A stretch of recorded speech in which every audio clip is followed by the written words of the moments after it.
नमस्कार प्यारे साथियों, नानक क्लासेज यूट्यूब चैनल में आपका अभिनंदन है। हम व्याकरण का एक टॉपिक, महत्वपूर्ण टॉपिक था, उसको कर रहे थे और टॉपिक का हमारा नाम था सम उच्चारित शब्द, यानी उसका दूसरा नाम है युग्म शब्द। देखिए, सम उच्चारित शब्द के कुछ शब्द हमने कर लिए थे। सम उच्चारित शब्द का जो अर्थ है वो है कि उच्चारण में क्या है, एक जैसे हैं, समान है, लेकिन अर्थ उनका क्या है, बिल्कुल भिन्न है, यानी भिन्नार्थक शब्द है। और दूसरा नाम है उनका युग्म शब्द। ये हमारा टॉपिक था और इसकी कुछ स्लाइड है जो हमने कर ली थी। हमने कर लिया था, इन सबको हमने कर लिया था पिछले वीडियो में। देखिए, ये भी हो चुके हैं, ये भी हो चुके हैं और यहाँ तक भी हमने कर लिया। ये सफर तय हो चुका है, ठीक है। ये यहाँ तक पर जो है वो तय हो चुका है। यहाँ से शुरू करने जा रहे हैं। देखिए, कक्षा 9th की जो व्याकरण की बुक है, सारे शब्द वहां से हमने लिए हैं और आज इनको एक एक करके हम देखेंगे। ज़्यादा हार्ड भी नहीं है, हालांकि सरल, बिल्कुल सरल से शब्द हैं। कई जो शब्द हैं जो एग्जाम के अंदर पूछने लायक हैं, वो हम उस पर चर्चा करेंगे। तो देखिए क्या है। में जो शब्द आया है, पहला देखो आप, वो है, आपके यहाँ से शुरू करते हैं। एक शब्द है ग्रह और एक है ग्रह। ये वाला है, ये तो ये है। और एक जो शब्द है, ये जो ग्रह कार्य वाला है, ठीक है। तो ग्रह ये तो नक्षत्र है और दूसरा है वो ग्रह है। इधर शब्द जो है वो ग्रंथि है और एक ग्रंथि बड़ी है, ठीक है। शब्द आपके सामने है, बुक में लिखे हैं, हमें सिर्फ इनमें पहचान करनी है, थोड़ा याद करना है और इनको सेट करना है। छोटी वाली जो ग्रंथि है वो गांठ है और बड़े वाली जो ग्रंथि है वो है गुरु ग्रंथ साहिब, ठीक है। जो बड़ा ग्रंथ है वही। गुरु का अर्थ शिक्षक, ये आपको पता है। गुर उपाय सरल है, मैं जहां सरल शब्द है वहां रुकूंगा नहीं। जो शब्द महत्वपूर्ण है वहीं अपने रुकेंगे। गए का अर्थ क्या होता है? गए पद, मीरा के पद, गाने योग्य, जो क्या है, गाकर सुनाए जा सकते हो, ऐसे पद होते हैं, उनको हम गए पद कहते हैं। जैसे मीरा की पदावली है, सूरदास के गए पद है, ठीक है। इस प्रकार से आगे देखिए, ये है गए, ये तो गए है। गए का अर्थ हुआ गाने योग्य। और एक है जो ये शब्द है ज्ञ, ज्ञ का अर्थ होता है जानने योग्य। ज्ञ का अर्थ जैसे विज्ञ, ज्ञ का अर्थ क्या है? जानने योग्य, ठीक है। तो जानने योग्य, ये शब्द महत्वपूर्ण है, इसलिए हमने चर्चा की। घट का अर्थ घड़ा है, आप जानते हैं। घाट किनारा होता है, ये भी आप जानते हैं। घन का अर्थ बादल है, ये आप ध्यान में रखें। घन का मतलब क्या है? बादल। और घण हथौड़ा है, घण हथौड़ा है, ठीक है। समझ में आ रहा है ना? चतुष्पद, यानी चतुष्पद का मतलब है जिसके चार पैर हैं, वो चतुष्पद है। और चतुष्पथ, यानी पथ का अर्थ होता है रास्ता, जहां चार रास्ते हैं वो चौराहा है। चप्पल का अर्थ चंचल है, चप्पल व्यक्ति, चंचल व्यक्ति। और चपला का अर्थ बिजली है, ये कई बार पूछा जाता है, चप्पल व्यक्ति और चपला, ठीक है। चपल यानी चंचल व्यक्ति होता है ना, तो क्या है, चंचल किसको कहते हैं? तो स्थिर नहीं रह सकता, एक जगह स्थिर नहीं रह सकता, यानी स्थिर बैठ नहीं सकता, वो क्या है? वो चंचल व्यक्ति है या चपल व्यक्ति है, ठीक है। चरम का अर्थ चमड़ा है। चरम, ये बड़े वाला जो है ना, वो अंतिम है, चरम सीमा पर पहुंच गया, ठीक है। चरम सीमा पर पहुंच गया, यानी बड़ा जो चरम है वो ये है। चिर का अर्थ सदैव होता है, चिरकाल से, चिरकाल से बना रहता है, ठीक है। हमारी जो भारत की संस्कृति है वो चिरकाल से बनी हुई है, लंबे समय से सदैव बनी रहती है। चीर जो है ना, चीर, चीर का अर्थ होता है वस्त्र। चीर हरण, कृष्णा का चीर हरण हुआ था ना, तो अब हम कई बार क्या करते हैं, हम जय श्री कृष्णा कह देते हैं, लेकिन कृष्णा द्रौपदी का पर्यायवाची है, इस बात का हमें ध्यान।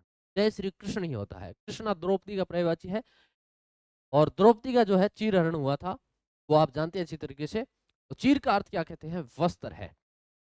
चिंता जो होती है ना, वो सोच है, यानी किसी विषय पर गंभीर रूप से सोचना। और चिता मृतक दावाग्नि, ये आप जानते हैं। ये शब्द देखो बहुत महत्वपूर्ण है। एक होता है चरित्र, क्या होता है? चरित्र। और एक है चरित्र, ठीक है। चरित्र, रामचरित मानस आपने सुना होगा। चरित्र का अर्थ होता है किसी की जीवनी, जैसे रामचरित मानस में भगवान श्री राम की जो जीवनी है वो जो है तुलसीदास द्वारा लिखी गई है। चरित्र का अर्थ होता है आचरण, ठीक है। जब मैं शब्द कई बार चरित्र पढ़ता हूँ, अनायास ही दो चार पंक्तियां मेरे दिमाग में आ जाती है बच्चन साहब की। जब चरित्र तेरा पवित्र है, तो क्यों है ये दशा तेरी, इन पापियों को हक नहीं तेरी ले ये परीक्षा। तो उठ क्यों हताश है, समय को भी तेरी तलाश है। जब चरित्र शब्द कई बार मेरे सामने आ जाता है। अब देखो, चरित्र जीवनी है, चरित्र का अर्थ है आचरण।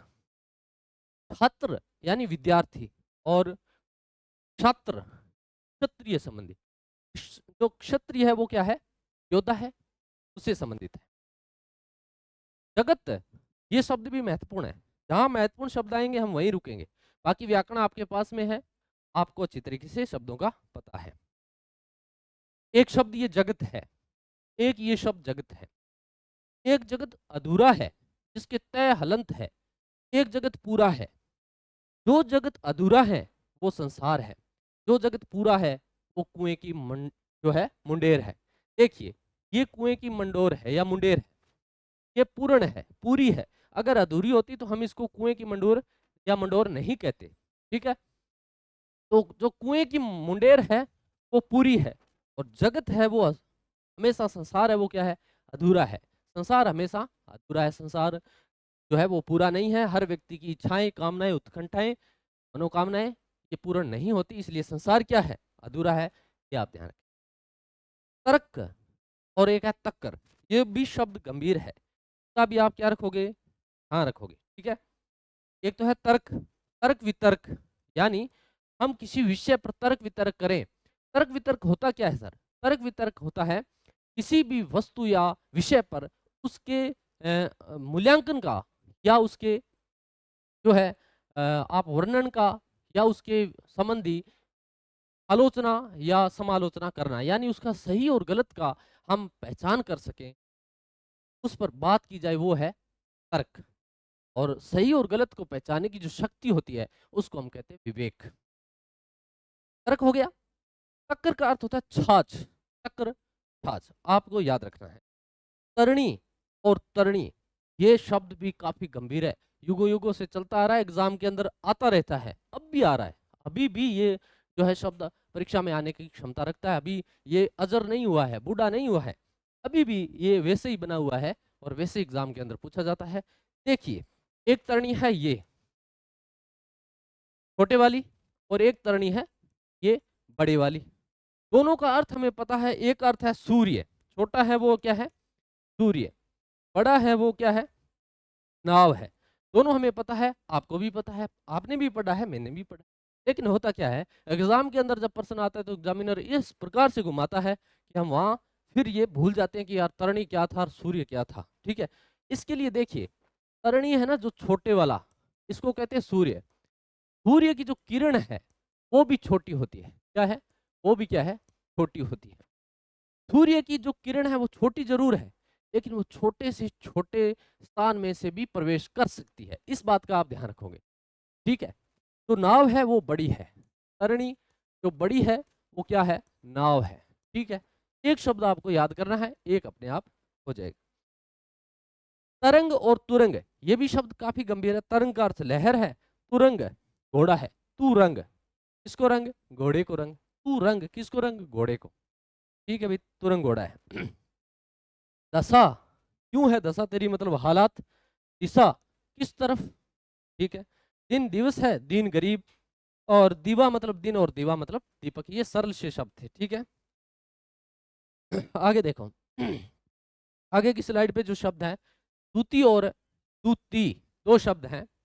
एक है दूती, जो छोटे वाला दूती है, और एक है बड़े वाला दूती। जो छोटा है उसको हम क्या कहेंगे, चमक, क्या कहेंगे, चमक। चमक छोटी से छोटी भी चीज की चमक हो सकती है, लेकिन यहाँ शब्द याद रखने के लिए आप क्या करेंगे, वैसे भी चमक छोटा है, और संदेश वाहिका जो है ये शब्द बड़ा है, इसलिए इसको हम दूती बड़ी रहेगी। दूत जो है उसको संदेश वाहक कहते हैं, ये शब्द गंभीर है। दूत किसको कहते हैं, ये इस प्रकार से लिखा है, दय हलंत है और यू लिखा है, फिर प्रकार से यूथ है। और द्यूत का जो शाब्दिक ये जो अर्थ होता है वो है जुआ। हम जुए के खेल को कौन सा खेल कहते हैं, द्यूत कहते हैं, ठीक है। देव, देव मतलब देवता, और जो देव है, एक देखिए ये देव है और एक ये देव है, दोनों एक जैसे हैं, पढ़ने में भी एक जैसे, इनके इसलिए इनका नाम सम उच्चारित है। समुच्चारित नाम क्यों है? क्योंकि दोनों में समान उच्चारण है। ऊपर वाले को भी हम देव पढ़ते हैं, नीचे वाले को भी हम थोड़ा सा देव पढ़ सकते हैं, लेकिन दोनों देखने में एक जैसे हैं। दोनों के अर्थ अलग है। ये देव देवता है, ठीक है सर। ये जो देव है डबल वाला, इसको हम भाग्य कहते हैं। क्या कहते हैं? भाग्य। भाग्य को अदृष्ट भी कहते हैं। क्या कहते हैं? पीछे हम पढ़ गए थे, क्या कहते हैं? अदृष्ट, अदृष्टव्य या अदृष्ट कहते हैं, ठीक है। अदृष्ट भी कहते हैं भाग्य को। अब याद कैसे रखें? देखिए, देव है, एक है, भगवान ईश्वर एक है, ठीक है। नाम उनके क्या है? अनेक है। नाम उनके क्या है? अनेक है। ईश्वर क्या है? एक है। इसलिए आप इसको एक से याद रखें, ईश्वर एक है। देव, भाग्य, भाग्य हमेशा क्या है? डबल रोल में रहता है, रोल में रहता है, हमेशा डबल रोल में रहता है। कैसे सर? देखिए, हर व्यक्ति ऐसा है जिसके जीवन में सुख और दुख दोनों साथ में आते हैं। किसी भी व्यक्ति के ऐसा नहीं है, आप संसार में किसी से पूछ लेना भी आपके पास केवल सुख सुख है या किसी के पास दुख दुख है, ऐसा नहीं है। दोनों डबल रोल में आएगा, भाग्य डबल रोल में आएगा। इसलिए दोनों जो ऊपर दो लगे हैं, का भाग्य या अदृष्ट आप याद रख सकते हैं। बाकी इन शब्दों को आप अपने स्तर पर भी याद रख सकते हैं, ऐसी कोई बड़ी बात नहीं है। आगे देखो,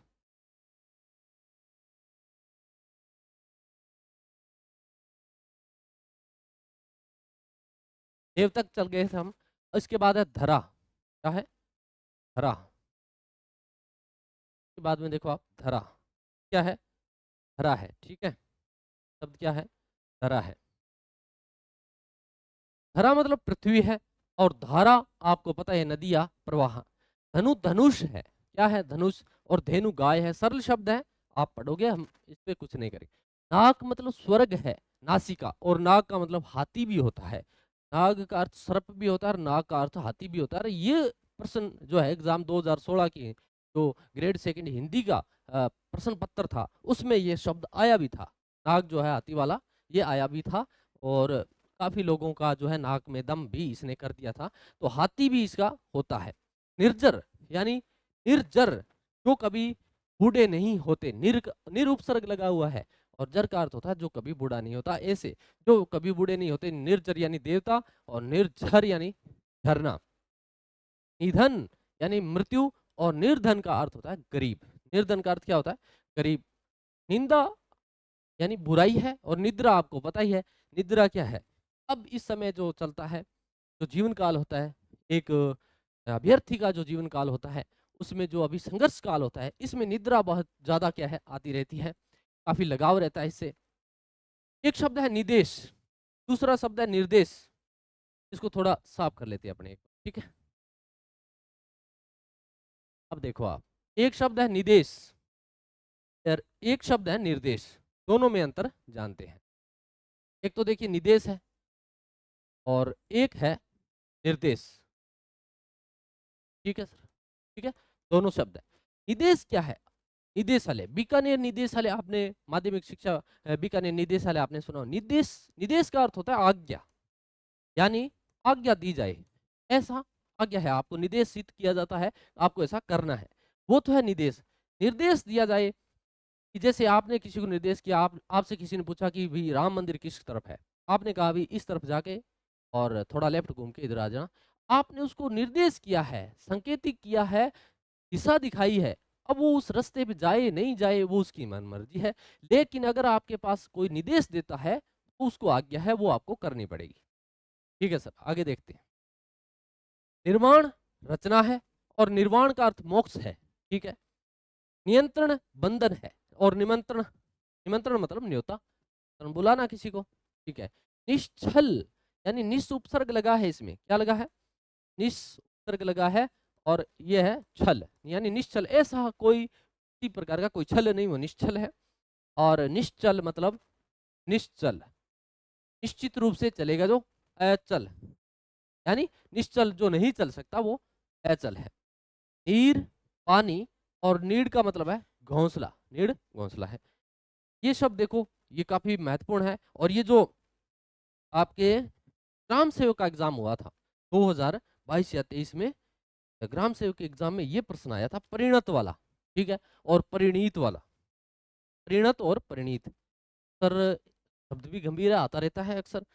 एक का अर्थ है परिणीत का मतलब, परिणत का मतलब होता है रूपांतरण करना। जैसे दूध किस में परिणत हो गया, दूध किस में परिणत हो गया, दही में परिणत हो गया, वो तो है परिणत है, यानी परिणाम बदल गया उसका, ठीक है। एक होता है परिणीत, यानी आपने गाना सुना होगा, बाबू परिणीजे, यानी विवाहित, ठीक है। यानी विवाहित को हम क्या कहेंगे, परिणीत कहेंगे। प्रवाह यानी चिंता, और प्रवाह का अर्थ होता है बहाव, लहर, समय, प्रहार मतलब चोट, ठीक है। परिधान वस्त्र है, और प्रधान यानी मुख्य है, ठीक है।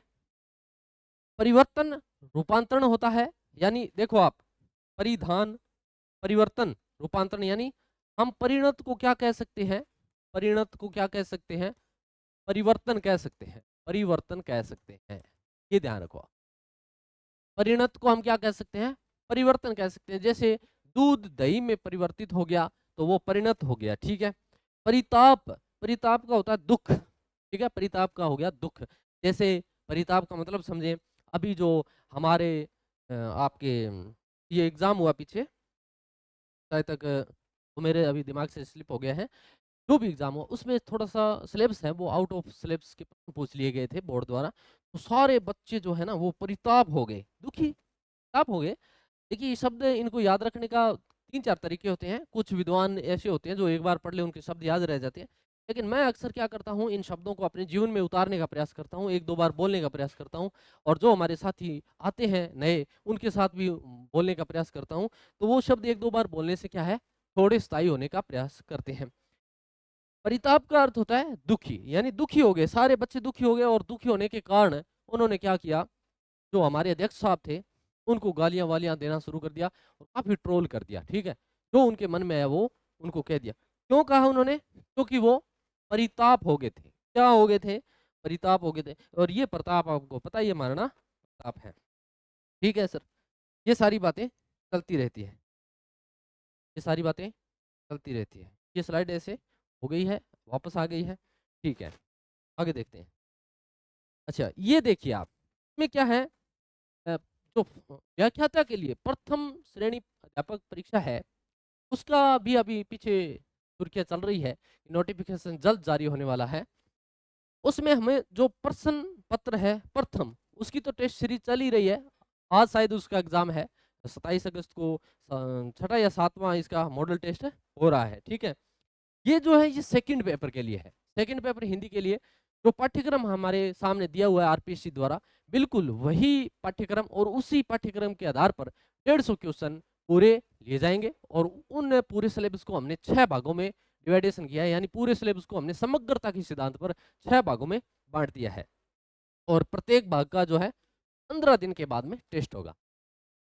15 दिन हमारे पास तैयारी के हैं, किताबें जो मर्जी आपके पास है वो पढ़े, सोर्स जो आपके पास है वो पढ़े, किसी से भी कोचिंग ले रखी है वो पढ़े, कंटेंट जो है वो पढ़े, नोट्स किसी के भी पढ़े, लेकिन टेस्ट आप जरूर देवें, ताकि आपको ये पता चले कि हमारी तैयारी किस स्तर और किस दिशा की तरफ जा रही है, ठीक है। ये कुछ बातें थी। अब देखो ये जो आगे है, वदन और बदन वाला आ गया है, वदन और बदन वाला आ गया है, इसको आप थोड़ा सा,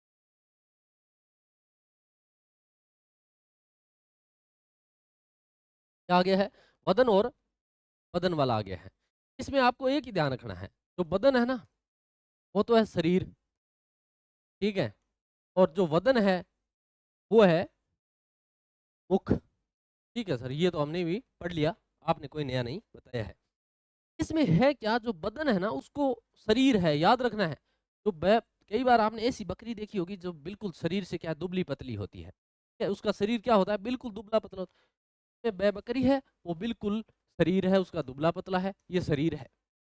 और जो वदन है, आपने वगुला देखा होगा, वगुले का इस प्रकार मुख देखा होगा, कि जैसा भी है कैसा भी हो, लेकिन ये बगुले का मुख बनाया मैंने।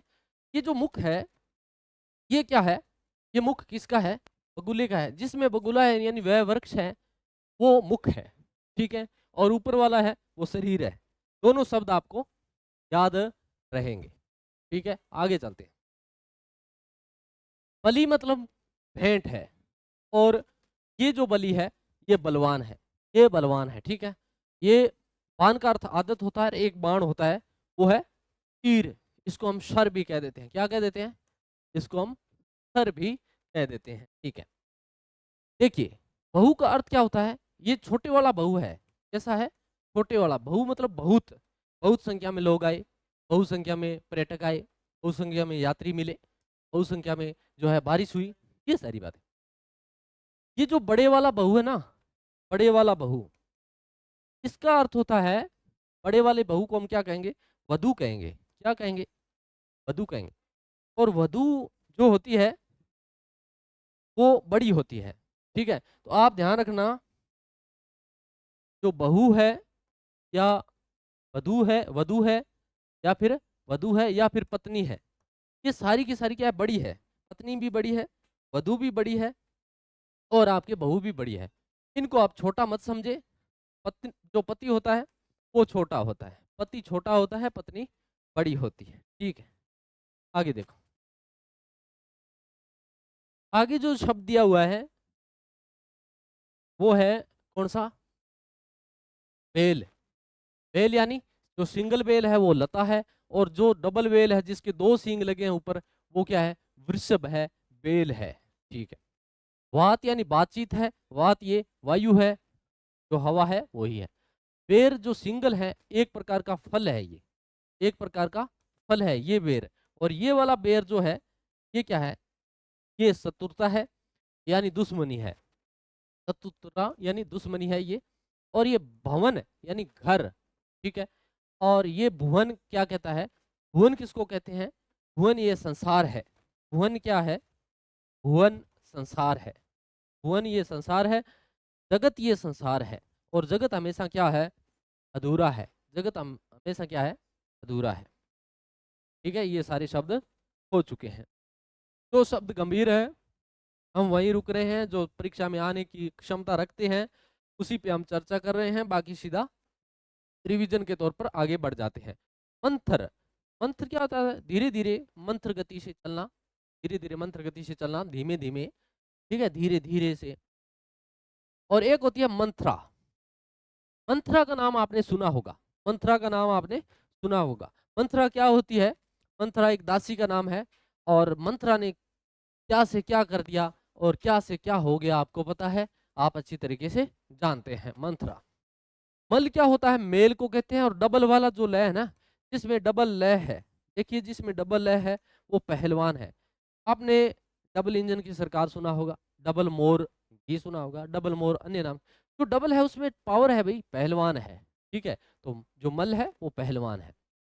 मात्र, केवल मात्र, केवल मात्र। ठीक है, और ये जो है मातृ यानी माता है, सरल सा प्रश्न है। रंग गरीब है, और रंग का अर्थ वर्ण है या रंग है। लता एक वाली जो है वो बेल है, और लत्ता जो कपड़ा लत्ता होता है जिसमें दो तय लगे हुए हैं, डबल तय जिसमें लगा हुआ है, वो क्या है? आपके कपड़ा लते वाला होगा। लक्ष्य, लक्ष्य का देखिए अर्थ क्या होता है कि लक्ष्य नहीं है, लक्ष्य है। क्या है? लक्ष्य है। तो हम लक्ष्य पढ़ेंगे। और लक्ष्य का अर्थ होता है लाख। संस्कृत का है, तत्सम शब्द है ये, और इसका तद्भव शब्द है लाख। 1 लाख, ज्यादा भी हो सकता है, 2 लाख भी हो सकता है। लक्ष्य जो होता है वो हमारा उद्देश्य है, मंजिल है, टारगेट है।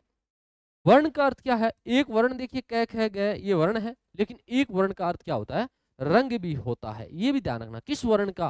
ठीक है, किस वर्ण का? कपीश वर्णी जो है, कपीश वर्णी भंडार मिला है गणेश्वर सभ्यता, ऐसा भी कुछ हम कई बार पढ़ लेते हैं।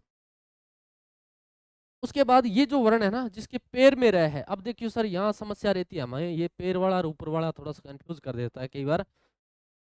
इससे क्या है, शब्द भी हमें आते रहते हैं, ऐसी कोई बात नहीं भाई आपको आता नहीं, सब कुछ आता है। एक तो देखिए ये वर्ण है, ये ऊपर रह है, एक ये वह है, ये इधर पैर में रह है। अब कई बार क्या होता है कि कंफ्यूजन के चक्कर में अब ये पूरा कौन सा है, अधूरा कौन सा है, सीधा से याद रखना। जो पैर पड़े सो पूरा, ऊपर जाए सो अधूरा। इधर जो पैर में है वो पूरा रह है, इसमें वह हलंत है, रह पूरा है, और ये णय वाला है। ये वह पूरा है, रह अधूरा है, और ये सीधी सी बात है। आगे चलते हैं। ये जो वर्ण है जिसके पैर में रह है, ठीक है, उसका अर्थ होता है घाव। क्या? घाव। अरे जब घाव था पैर में तभी तो रै इधर इधर आया ना, तभी इसका अर्थ क्या हो गया, घाव। ठीक है, इसका अर्थ होता है घाव। ये वाला वर्ण है ना पूरे वाला, इसका ध्यान रखना। वर्ण का अर्थ होता है चुनना या धारण करना। आपने संयम वर्ण तो नाम सुना होगा, संवर्ण। ठीक है, संवर का वर्ण किया है, खुद जो चुनते हैं अपने वर्ग का चुनाव करते हैं उसको संवर कहते हैं, और उस संवर का वर्ण होता है। वर्ण का अर्थ होता है चुनना, और वारण का अर्थ होता है हाथी। वारण का अर्थ क्या है, हाथी। सीधा याद रख लो, कोई बड़ी बात नहीं है। वारण का अर्थ क्या है, हाथी है। फिर भी नहीं याद रह सकता, वारण, ऐसा रण जिस पर सब कुछ वार देता है, हाथी वारण। यानी हाथी जब रण करता है तो सब कुछ अपना वार देता है, तो वारण का अर्थ क्या हो जाएगा यहाँ पे, हाथी हो जाएगा। ठीक है सर। जो व्यसन और व्यसन बुरी आदत होती है, कई बार व्यसन में व्यक्ति पड़ जाता है, बुरी आदत में, तो व्यसन है। और ये वाला वसन है, वो वस्त्र है। ये शब्द काफी कंफ्यूज करता है। ये देखिए, ये काफी कंफ्यूज करता है। कौन सा सर? एक तो है वसुदेव, अभी पीछे चल रहे हैं। अभी जो जन्माष्टमी पर है, क्या है, हमारे बहुत से साथी वसुदेव वासुदेव समझ नहीं पा रहे हैं, और कई वसुदेव जन्माष्टमी भी लिख देते हैं। ठीक है, और कई वासुदेव जो सही है, जो जानते हैं, वो वासुदेव लिखते हैं। में क्या है, वासुदेव तो है श्री कृष्ण भगवान, खुद का नाम है इनका, और वसुदेव इनके पिता। अब एक जैसे शब्द है, इनका नाम ही समुच्चारित है, जन उच्चारण में एक जैसे हैं, कंफ्यूज होना स्वाभाविक है। कई साथी अभी पीछे भी मैसेज में वसुदेव लिख रहे थे, गलत है, चल रहा है, कोई बात नहीं, नहीं सुधार सकते। हमें इसको याद करना है परीक्षा की दृष्टि से। वसुदेव क्या है, ये तो श्री कृष्ण के पिता हैं। देखिए पहले आए हैं, पहले कौन आता है, वह आता है। पहले कौन आया था, आया। बाद में कौन आया है, वह आया है। बाद में कौन आए हैं, श्री कृष्ण आए। वासुदेव है वो श्री कृष्ण। आगे चलते हैं। ये हमारी स्लाइड क्या है, अब पूर्ण होती है, आगे बढ़ते हैं। दूसरी देखो, विधा। ये थोड़ा शब्द कट गया, कोई बात नहीं, आप इसको अपने स्तर पर पढ़ लेना, ठीक है, कोई बात नहीं। ये क्या लिखा है, और ये क्या लिखा है, ये तो है, क्या लिखा है, ये विलक्षण विचक्षण। क्या लिखा है, विचक्षण। ये विचक्षण है, और वो विलक्षण है। ये भी काफी ठीक है, शब्द बढ़िया है, आने लायक है। विलक्षण, ये देखिए विचक्षण। विचक्षण का मतलब क्या है, विशेष जिसके चक्षु हो, विशेष जिसकी क्या हो, चक्षु हो। इसके विशेष चक्षु का अर्थ क्या होता है, नेत्र। जिसके विशेष चक्षु होंगे वो क्या होगा, ज्ञाता होगा भाई, निपुण होगा। और विलक्षण, जिसमें विशेष लक्षण होंगे, वो क्या होगा, वो भाई अनोखा है। दोनों शब्द एक जैसे हैं, अर्थ दोनों का भिन्न है, थोड़ा सा ध्यान रखें। विवरण का अर्थ ब्यौरा है, और ये विवरण है, ये कौन सा वर्ण है, ये वाला वर्ण है, वि और वर्ण। ठीक है, ये वाला वर्ण है, और इसका अर्थ होता है रंगहीन, यानी जिसमें कोई रंग ही नहीं है, वो क्या है, विवरण है। कैसा है, विवरण है। वितरण, वितरण बांटना होता है, विवरण ब्यौरा होता है, ये आप जानते ही हैं, चित्र की सरल है। विरुद्ध, देखिए शब्द ये काफी अच्छा है शब्द, विरुद्ध। विरुद्ध का अर्थ क्या है, विरुद्ध का अर्थ है यस। अब आप किसी को बोल दो कि आपका हम विरुद्ध करते हैं, तो सामने वाला क्या कहेगा, विरोध करते हो आप। जबकि हम कह रहे हैं भी आपका यस, आपका क्या है, यस, इस संसार के अंदर आपका यस है। जबकि मैंने आपको कहा आपका विरुद्ध है। ठीक है, लेकिन फिर भी सामने वाला बुरा मान गया, कैसे विरुद्ध कैसे कहा आपने, जबकि विरुद्ध का अर्थ क्या है, यस। और ये जो विरुद्ध है, तो धय वाला है, विरुद्ध में धय साथ में लगा हुआ है, उसका अर्थ होता है खिलाफ। उसका अर्थ क्या होता है, खिलाफ। यानी अगर ऐसा हम कहें, किसी को विरुद्ध कहें तो खिलाफ है, सीधा अगर आप किसी को विरुद्ध दय कहते हो तो वो सरल सा है, उसका यश का आप क्या है, यशोगान कर रहे हो। विस्मय, जिसमें विस्मय यानी जिसमें विष मिला हुआ है, जहरीला है। ठीक है, जहरीला शब्द काफी जहरीला है। विस्मय, विस्मय आश्चर्यचकित होना, अचंबित होना, विस्मय होना, ऊहापोह की स्थिति, कर्तव्य मूड की स्थिति, ये सारा इसके अंदर आएगा। व्यजन, पंखा, ये भी शब्द, ये भी काफी काफी बार पूछा गया। आप देख लेना पीछे के एग्जामों में जो है आपको यही शब्द मिलेंगे। ये जो व्यजन है ना, ये शब्द काफी बार आता रहता है, और आएगा, आगे भी आएगा। यानी आप सोचो, तो प्रश्न बार बार आ रहे हैं, जो शब्द बार बार आ रहे हैं वही तो दोबारा आएंगे। जो हमारे घर में बार बार आता है, हमारे जो रिश्तेदार है भाई बहन, वो बार बार आते हैं, वही तो आते हैं, नया कौन आता है? जल्दी से कोई नहीं आता। इसलिए ये शब्द बार बार आते हैं, आगे भी आएंगे। इसलिए इनको थोड़ा सा याद करना क्या है, अगर हम गहन अध्ययन करें तो ठीक है, अच्छी बात, इनको याद कर लिया जाए। व्यंजन, इसके ऊपर कुछ नहीं लगा है, लेकिन इसके ऊपर बिंदी लगी हुई है। किसके ऊपर बिंदी लगी हुई है? व्यंजन के ऊपर बिंदी लगी हुई है। बिंदी किसके ऊपर लगानी है आपको? के ऊपर, पकवान या वर्ण के ऊपर। ठीक है, ये जो सीधा लगा हुआ है वो पंखा है। अब यहाँ कंफ्यूजन ये है कि पंखे के ऊपर बिंदी है लेकिन इसमें बिंदी नहीं, इधर पकवान के ऊपर कुछ नहीं है लेकिन इसमें बिंदी है। वो आप थोड़ा छोड़ के याद रखें, उल्टा कर देना दोनों का। आगे देखो, ब्याज, बहाना। क्या चाहिए? कोई ब्याज चाहिए, बहाना चाहिए। और ये है ब्याज यानी सूद, जो ब्याज लिया जाता है मूल रकम पर, जो ब्याज लिया था वो है ये सूद, ये वाला बहाना। अब है एक है वृत्त और एक है वर्त। ये तो है विरत और ये है वर्त, दोनों अलग है शब्द और दोनों के अर्थ भी अलग है। जो वृत्त है, आवृत, आवृत का मतलब क्या होता है? घेरा, जिसको चारों तरफ से क्या है? आवृत कर लिया है, घेर लिया है, वो है आवृत। और आवर्ती या व्रत जो हम करते हैं, जो महिलाएं हमारी माताएं बहनें जो परिवार के अंदर, या पुरुष भाई साथी भी करते हैं, ऐसी कोई बड़ी बात नहीं है, तो उसको हम उपवास कह देते हैं। क्या कह देते हैं? उपवास कह देते हैं। ठीक है, इन दोनों में आप अंतर करेंगे। आगे चलते हैं। ये जो सर है, बाण है, जिसको हम सर कहते हैं, बाण कहते हैं, ठीक है, तीर कह देते हैं, तीर शब्द है जो शब्द भेदी तीर। और ये जो सर है ये तालाब है, जो सीधा सर है तालाब है, ये सर तालाब है। शस्त्र, शस्त्र क्या है? हथियार है। शास्त्र तो आप जानते हैं, धार्मिक ग्रंथ है शास्त्र। एक ये सम है, सम सीधा लिखा हुआ है सम, और एक ये सम लिखा हुआ है स्लेट वाला। ऊपर वाला जो सम है वो क्या है? शांति चाहिए। क्या चाहिए? निर्वेद चाहिए, निर्योग्य चाहिए, निर्वेद, शांति चाहिए। ये है ये समान, दो संख्याएं समान, ठीक है, तो वो उसे हम सम कहेंगे। ठीक है, ये दोनों आप समझ गए। शुचि, ये पवित्र है, और ये सच्ची इंद्राणी है। इस शब्द का भी आप अर्थ कर लेंगे। शुचि मतलब पवित्र, शुचि कौन? पवित्र। सूची, एक तो ये सूची है, ये अलग है। ये तो सूची किसी की सारणी बनाना, वो सूची है। ये सहस्त्रगम वाली जो सूची है ये पवित्र है। कैसी है? पवित्र है। और सच्ची इंद्राणी है। इंद्राणी आप जानते ही हो, सच्ची इंद्राणी की पत्नी का नाम है, उनकी अर्धांगिनी का नाम है।